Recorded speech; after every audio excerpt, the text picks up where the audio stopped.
अब हम लोग देखते हैं मॉर्फीम और फोनीम क्या होता है, इसको अब हम लोग देखते हैं।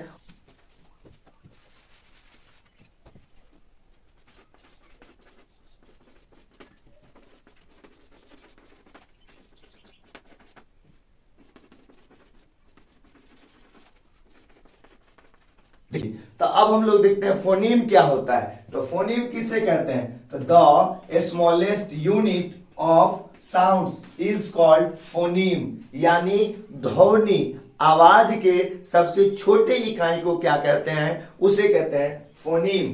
जैसे आप कुछ भी चीज लिखते हो तो उसका एक साउंड होता है, क्या होता है, साउंड। जैसे ए लिखे तो ए का भी क्या है, साउंड है। एट लिखे इसका भी क्या है, साउंड है, क्या है, साउंड। इसी तरीके से अन लिखे इसका भी क्या है, साउंड है, ठीक है। एल वाई लिखे ली, इसका भी क्या है, साउंड है। तो ये जितने वर्ड्स होते हैं जिसका एक साउंड होता है लेकिन अपने आप में मतलब नहीं होता है, अपने आप में कोई अर्थ नहीं होता है, तो उसे हम लोग कहते हैं फोनीम। इसका अपना कोई वर्ड मतलब अपना अर्थ, अपना मीनिंग नहीं होता है, अपना अस्तित्व नहीं होता है, बस ये साउंड देता है ना। तो किसी भी साउंड के सबसे छोटे इकाई को क्या कहेंगे, तो उसे हम लोग कहेंगे फोनीम। जैसे देखिए ये चौक है, ये क्या है, चौक है, लेकिन ये छोटका सा तोड़ देंगे तो ये चौके रहेगा, ये भी साउंड मतलब चौके जैसा है तो साउंड दिया, लेकिन इसे हम लिखेंगे तो लिखाएगा नहीं, लिखाएगा। तो वही बात यहाँ पे है कि साउंड तो देगा लेकिन इसका अपना मीनिंग नहीं होगा। लेकिन जब इसको हम इस चौक के साथ मतलब कि अगर चौक का एक पार्ट तोड़े तो इसको हम इसे लिखेंगे तो नहीं लिखाएगा, लेकिन इसमें इसको ऐड कर देंगे और तब लिखेंगे तो इसे लिखा जाएगा। तो वही बात यहाँ पे है कि फोनीम मतलब होता है वैसा साउंड, मतलब किसी भी साउंड का कोई सा एक छोटा से छोटा चीज, साउंड का सबसे छोटा यूनिट, उसे क्या कहेंगे, उसे फोनीम कहेंगे। क्या कहेंगे, फोनीम, ठीक है। अब हम लोग देखते हैं मॉर्फीम क्या होता है। क्या, मॉर्फीम।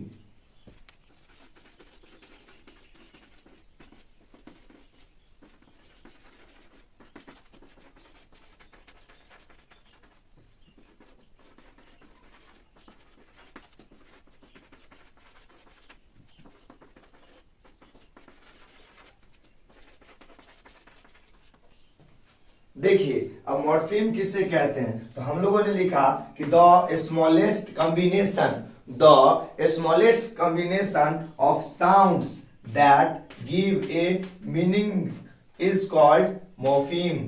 मतलब किसी भी वर्ड के क्या, किसी भी साउंड्स के कॉम्बिनेशन, मतलब एक ये साउंड लिए एक ये साउंड लिए, दोनों को जोड़ करके एक दूसरा चीज बना लिए, तो उसको हम लोग कहेंगे, क्या कहेंगे, उसको हम लोग कहेंगे मॉर्फीम। लेकिन याद रखें कि उसका कुछ ना कुछ अर्थ होना चाहिए। जैसे एक ये पेंसिल लिए और ये लिए, दोनों चौक को जोड़ करके एक नया चौक बना दिए।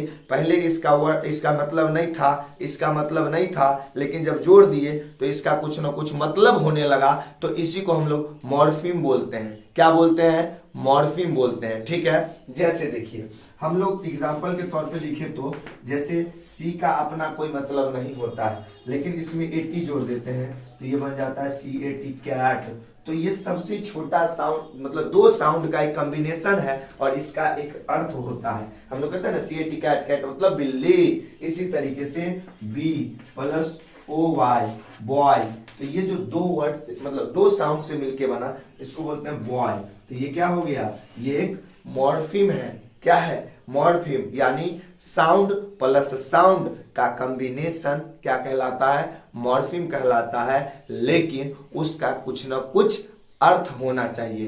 क्या होना चाहिए, अर्थ, मीनिंग होना चाहिए, तभी उसको क्या कहेंगे, तभी उसको हम लोग मॉर्फीम कहेंगे। क्या कहेंगे, मॉर्फीम कहेंगे। तो ये अगर समझ में आया तो चलिए अब हम लोग देखते हैं टाइप ऑफ मॉर्फीम कितने होते हैं, मतलब मॉर्फीम कितने टाइप के होते हैं उसको देखते हैं, ठीक है।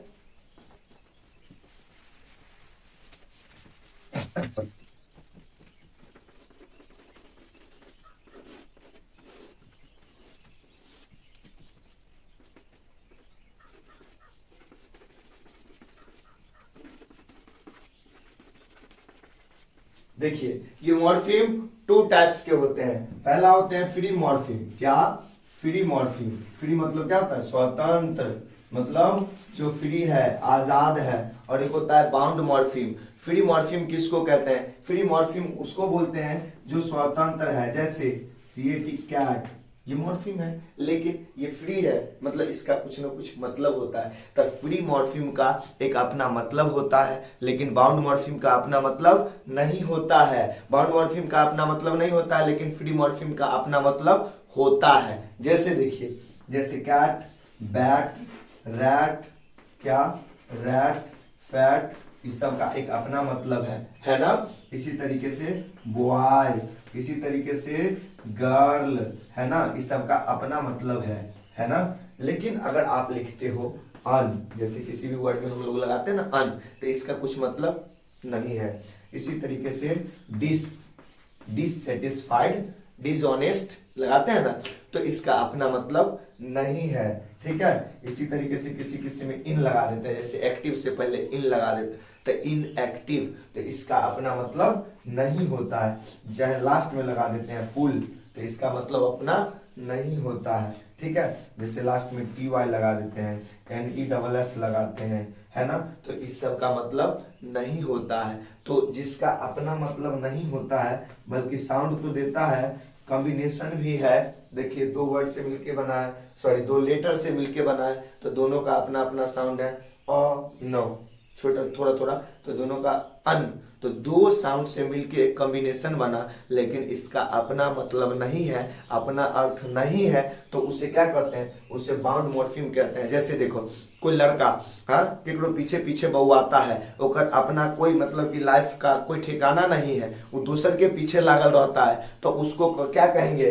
उसको कहेंगे बाउंड मॉर्फिम। ससुरा दूसरे पीछे पगलायल रहता है, तो उसको क्या कहेंगे? Bound morpheme. कि लेकिन एक अच्छा लड़का जो संस्कारी है, अपने फ्यूचर के बारे में सोचता है, अपने बारे में सोचता है, उसको क्या कहेंगे? उसको कहेंगे फ्री मॉर्फिम। क्यों? क्योंकि अभी तो वो मेहनत कर रहा है, लेकिन आगे चल के वो ये पूरे बाउंडेशन से क्या हो जाएगा? फ्री हो जाएगा। तो जिसका अपना अर्थ है, मतलब जो अपने भविष्य के बारे में सोचते हैं, है ना, जो अपने बारे में सोचता है, उसको कहते हैं फ्री मॉर्फिम, यानी जिसका अर्थ होता है। और जिसका कोई अर्थ नहीं होता है, बकलोलबा जो पीछे पीछे दोसर के रहता है, उसको क्या कहेंगे? उसको कहेंगे बाउंड मॉर्फिम। क्या कहेंगे? Bound morpheme. तो आई होप कि आप लोगों को ये पूरा वीडियो समझ में आया होगा। अगर आया होगा तो आप इसे मजे से पढ़ते रहिए और अपना ख्याल रखिएगा। मिलते हैं हम लोग अगले वीडियो में, और तब तक के लिए जय हिंद।